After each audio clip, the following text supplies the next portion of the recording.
ایک بار تمہارے ابا مجھ سے کہنے لگے،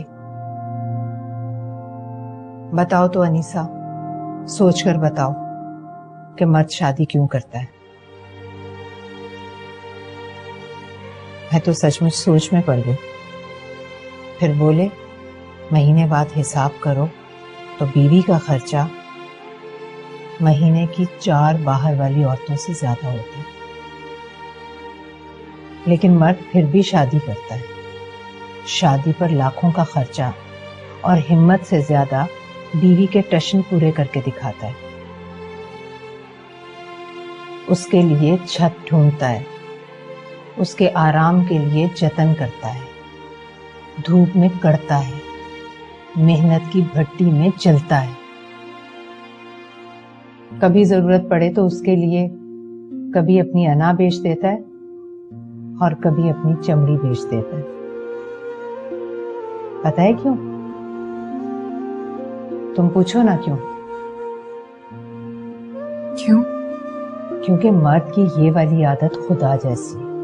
اب دیکھو نا، خدا کو کیا ضرورت تھی اربوں کھربوں انسان پیدا کرتا اور پھر ان کے کھانے پینے رہنے سہنے کی چیزیں مہیا کرتا، لیکن شاید ضرورت تھی اسے۔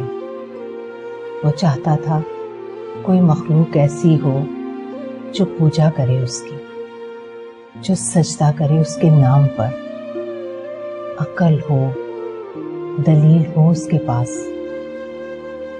اور پھر جتنی کوئی پوجا کرے گا اتنا ہی خیال رکھے گا اس کا۔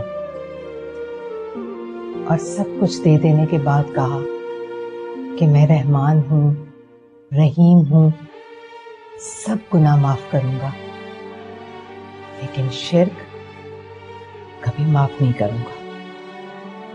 تو بیٹا، خدا نے اپنی یہی عادت مرد کے خون میں ڈال دی۔